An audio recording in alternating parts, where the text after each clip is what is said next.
나를 깨운 그대는 누구요? 참으로 반갑소. 나는 조선의 월사 이정구라고 하오. 나는 1564년에 태어나 1635년에 잠들었소. 이곳에 얽힌 이야기는 수백 년 동안 나와 함께 잠자고 있다오. 어떻소? 오늘의 만남을 기회로 하여 이곳에 얽힌 나의 이야기를 들어보겠소. 내가 왜 이런 옷을 입었는지 궁금할 것 같소. 이 옷은 국가의 큰 제사나 경축일에 신하들이 입는 금관조복이라오. 이 옷의 등 쪽을 보면 동물 8마리가 수놓아져 있는데 어떤 동물인지 맞춰보겠소? 정답이요. 학은 고고한 학자를 상징하오. 문관의 관복에는 이렇게 학을 수놓았다오. 나는 글을 짓거나 글씨를 쓰는 일을 하는 신하, 문관이었소. 학자인 관료라고 생각하면 되겠소. 나는 문필을 담당하는 홍문관, 그리고 예문관의 대제학을 지냈소.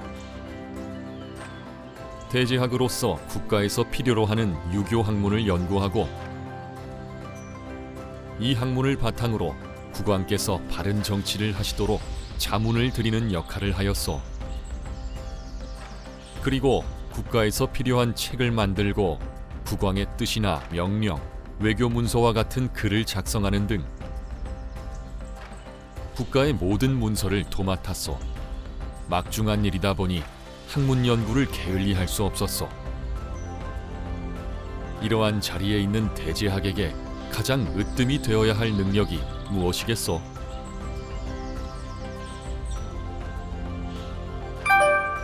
그래, 그것이요. 나를 이어서 내 아들과 손자도 대제학의 자리에 오르게 되었소. 이로써 우리 가문은 조선 최초로 3대가 대제학이 되었다오.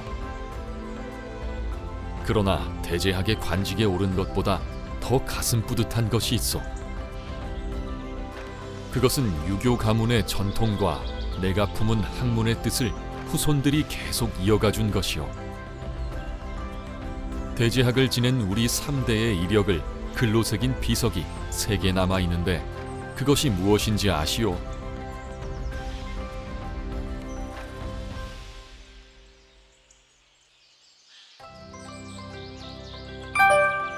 대단하시오. 3세 신도비를 세워 우리 3대를 기억해 준 것을 참으로 고맙게 생각하오. 죽은 뒤에 이런 비석을 남기고자 학문을 한 것은 아니라오. 그저 학문이 좋았던 것이지. 무엇보다 글을 쓰는 것을 좋아했고 진실한 마음으로 글을 쓰려고 노력했소. 한문으로 문장을 짓는 걸 좋아하다 보니 중국어도 열심히 배웠다오. 나중에는 중국어를 잘하게 되어 저기 중국, 명나라 사람들과도 자유롭게 교제할 수 있었소. 그렇게 나는 조선의 문관으로서 명나라와 소통하는 일을 맡게 되었는데 어떤 관직이겠소?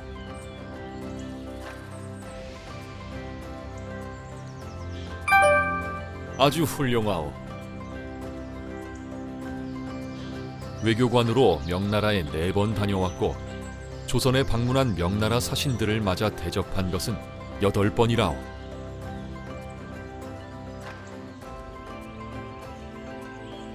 외교를 통해 진심이 담긴 말과 글에는 힘이 있다는 것을 다시금 깨닫게 되었소.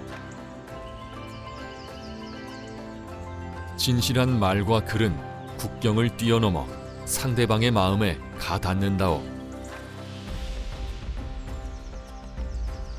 여기에 있는 붉은색 꽃이 그 좋은 증거가 아닐까 싶소.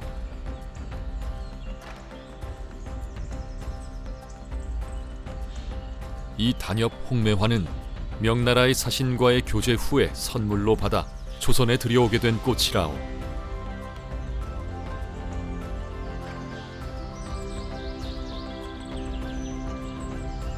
나로 인하여 조선에 들어왔다고 해서 부르게 된 이 홍매화의 다른 이름은 무엇이겠소?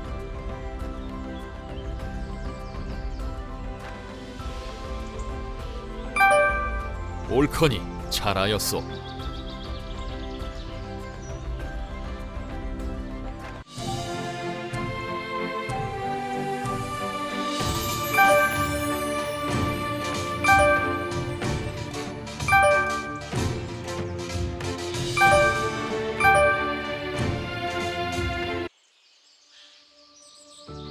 그대는 조선시대에 있었던 큰 전쟁에 대한 소문을 들어본 적이 있어.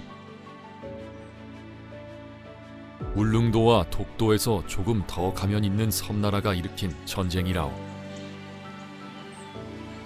조선시대에 이 섬나라가 일으킨 전쟁이 무엇인지 아시오?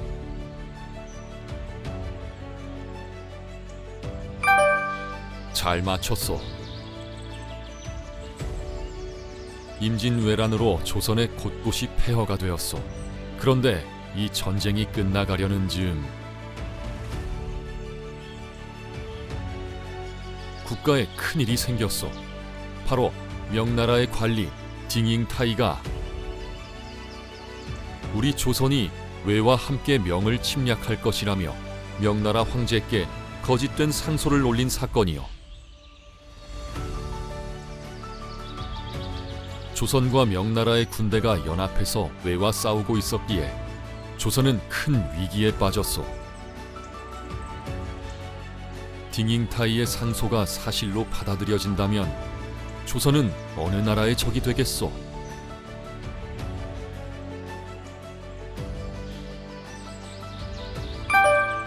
그렇다오. 내 나이 35살이 되던 1598년 이 위기를 막으라는 왕명을 받아 당대 훌륭한 문장가들로 조직된 사행단 중에 한 사람이 되었소. 나는 명나라로 가서 딩잉타이의 상소가 거짓임을 글로써 밝혀야 했다오. 조선의 외교관으로서 어떤 생각을 글로 표현하고 싶었을지 짐작할 수 있겠소.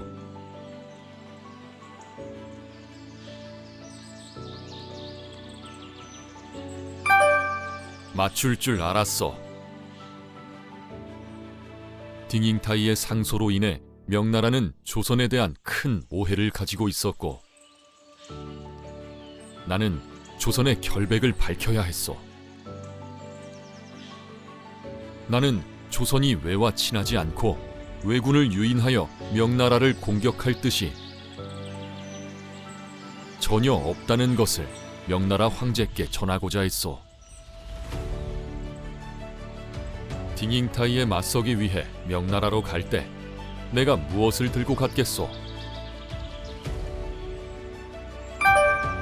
바로 그것이요. 외교의 전쟁터에서 문관이 들어야 하는 무기는 오직 말과 글이라오. 나는 딩잉타이의 상소가 잘못되었음을 밝히려 붓을 들고 무술 변무주를 작성했소.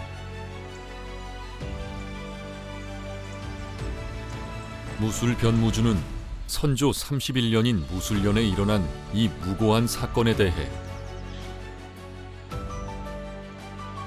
우리 조선은 아무런 관련이 없다는 내용이라오.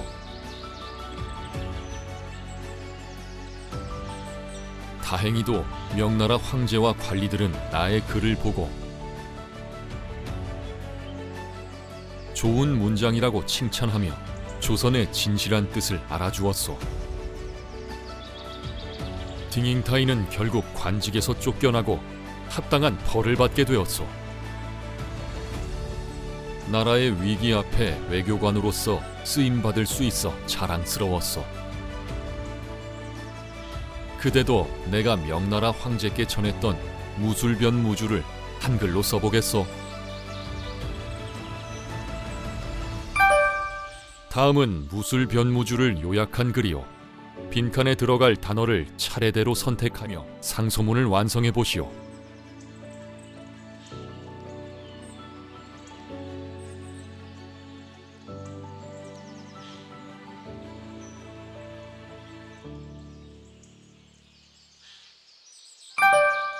명나라 황제께 글을 올립니다. 딩잉타이의 거짓된 상소로 조선은 원통한 누명을 썼습니다.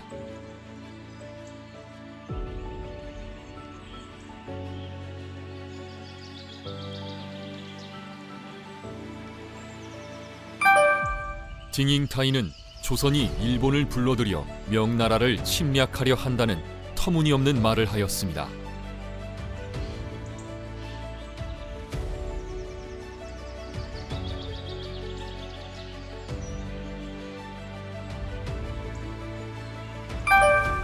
조선이 일본과 내통했다면 왜 조선이 임진왜란을 일으킨 일본과 7년 동안이나 싸우고 조선과 명나라가 연합했겠습니까?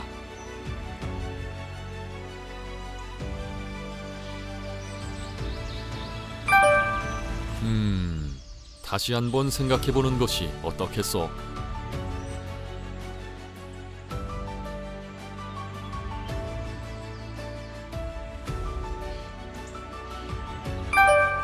조선이 일본과 사신을 왕래하고 교역한 적이 있으나 이는 그들의 정황을 살피고 침략을 막기 위함이었습니다.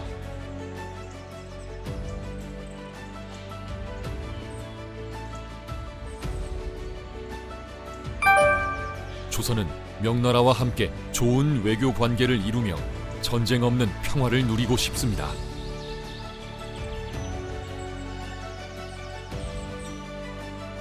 정답이요. 잘하였소. 명나라 황제께 글을 올립니다. 딩잉타이의 거짓된 상소로 조선은 원통한 누명을 썼습니다. 딩잉타이는 조선이 일본을 불러들여 명나라를 침략하려 한다는 터무니없는 말을 하였습니다.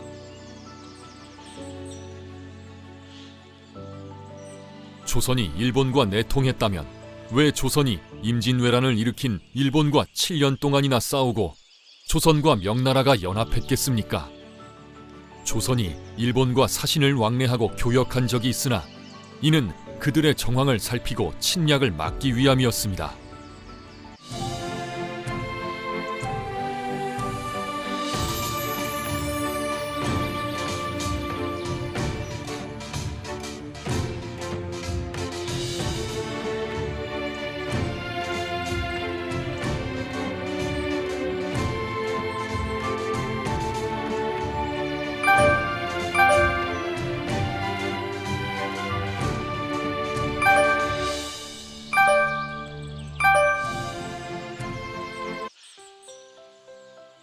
나는 목판에 글자를 새기는 각수 당연이라고 합니다. 목판은 글씨를 새긴 나무판이지요. 목판에 먹물을 칠하고 종이에 찍어서 엮으면 책이 된답니다. 목판은 만드는 것과 보관하는 것이 모두 어렵기 때문에 목판을 소중하게 보관할 장소가 꼭 필요했답니다.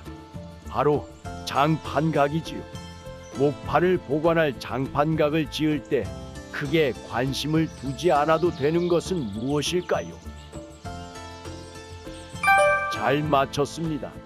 나무는 습기와 온도에 약하고 화재가 나면 큰일이 나지요. 방부 처리는 목판을 만들 때에 미리 하는 것이랍니다. 나무를 구하고 소금물에 삶고 말리면 해충의 알도 제거하고 잘 썩지 않게 된답니다. 또한 나무가 부드러워져서 글자 새기기에도 좋지요. 이제부터 목판에 글자를 새기고 종이에 찍어보려고 하는데 함께 참여해 보겠습니까?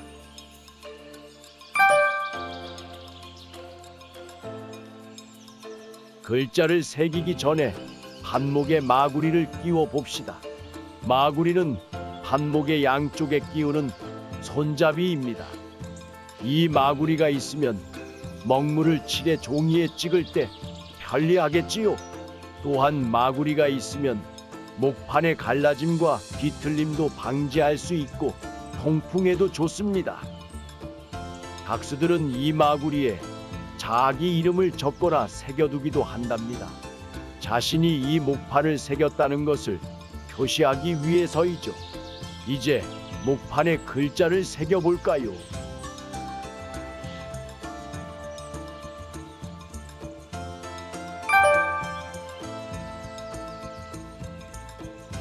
한목에 글자를 새겨 봅시다. 목판에 새길 글자가 적힌 종이를 뒤집어 목판에 붙입니다. 글자가 잘 비치도록 종이 위에 기름칠을 합니다. 그리고 글자만 볼록하게 보이도록 글자의 주변을 깎아냅니다.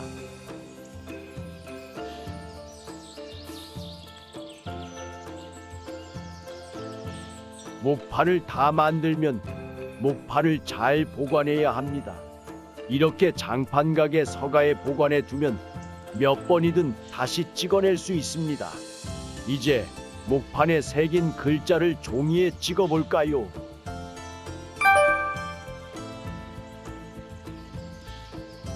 목판에 새긴 글자를 종이에 찍어 봅시다.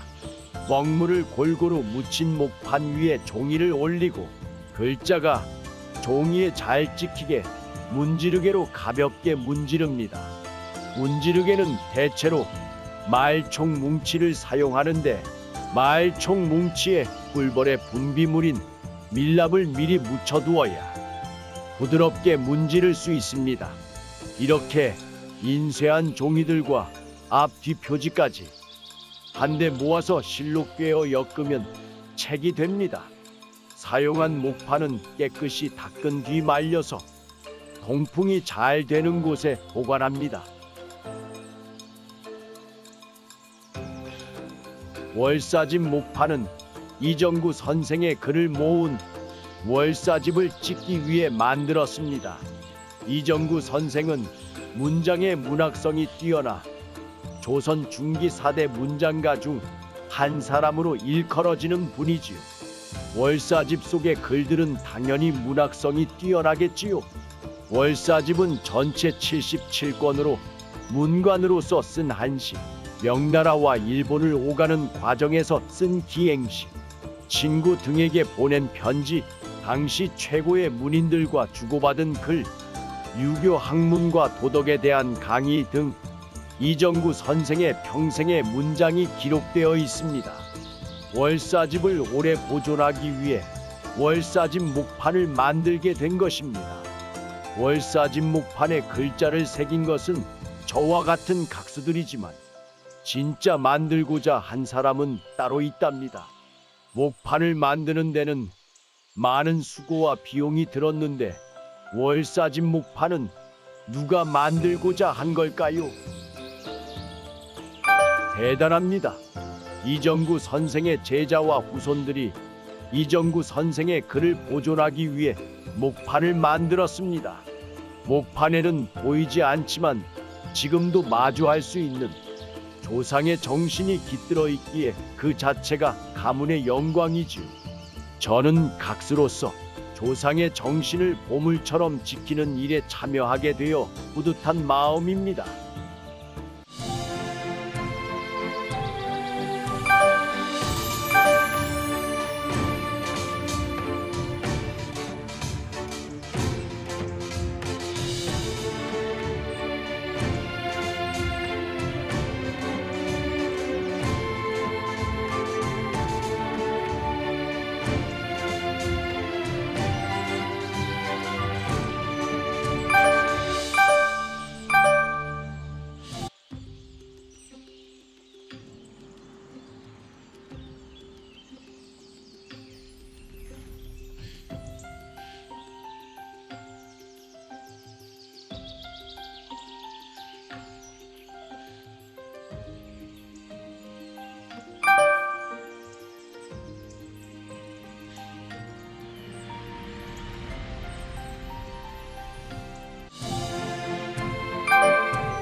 월사집 서문.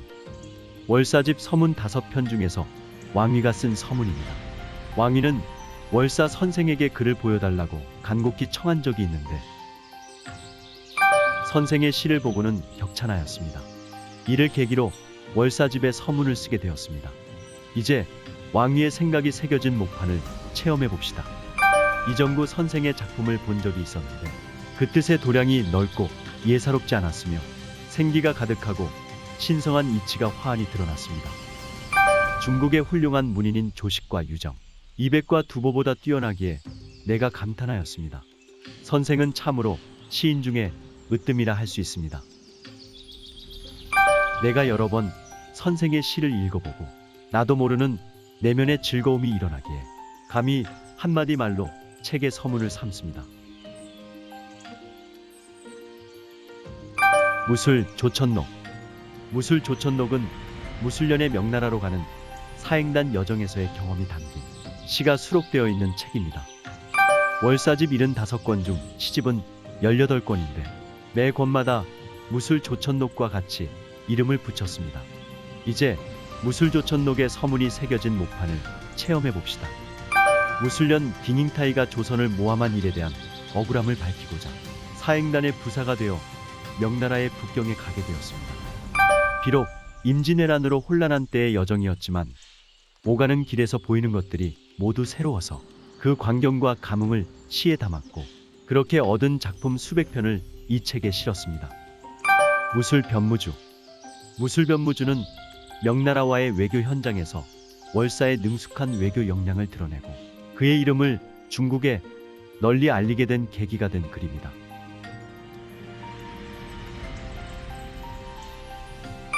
무술년의 딩잉타이가 이제 무술변무주의 서문이 새겨진 목판을 체험해 봅시다.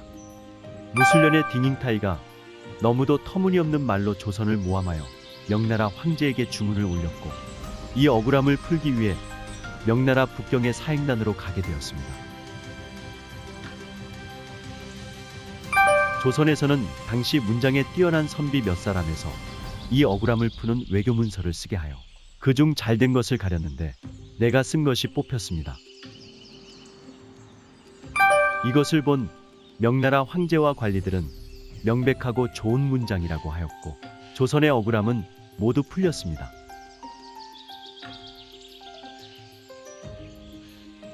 사증-웅어사. 사증-웅어사는 웅화에게 사례로 주다 라는 뜻으로 이정구 선생이 명나라 사신 웅화에게 선물한 시입니다. 두 사람은 사신으로서 시를 주고받으며 좋은 벗이 되어 긴밀한 관계를 이어갔습니다. 나중에 웅화는 선생에게 단역 풍매화를 선물하기도 했는데 조선에서 이 매화는 월사매로 불리기도 하였습니다. 이제 사증-웅어사가 새겨진 목판을 체험해 봅시다. 그대 본국으로 돌아가신 뒤로 9년 동안 꿈속에서 모습 그렸다오. 이 생에 서로 만남 진정 기이한 인연 멀리 있어도 양쪽의 정신이 혹 감통했지. 각수 탕연. 월사집 목판 별집이 제13장에는 목판을 새긴 각수 탕연의 이름이 남아 있습니다. 이제 각수 탕연의 이름이 새겨진 목판을 체험해 봅시다. 각수들은 목판을 완성한 후에 탕연처럼 목판 마구리의 하단부나 마지막 목판에 이름을 표시하기도 하였습니다. 그 이름은 책임감을 가지고 한 글자 한 글자를 새겼다는 자부심 그리고 노동의 정당한 대가를 받을 자격의 표시였습니다.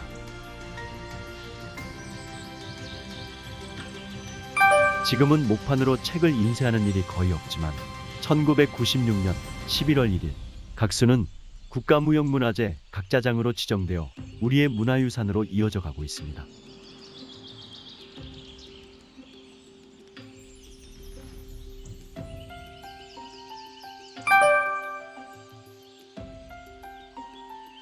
갑진조철록.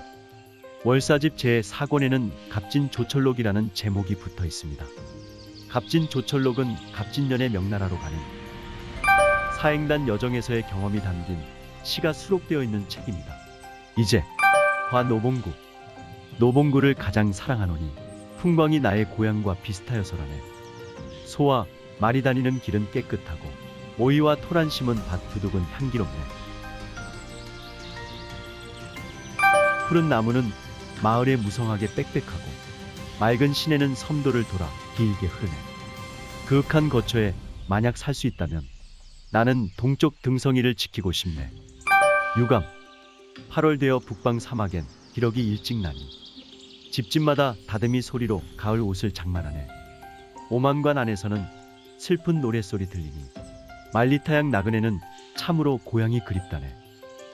은하수 아스라이 멀고 달빛은 침상에 가득하니 밤 깊을 때 바람과 이슬에 베개 이불 서늘하네.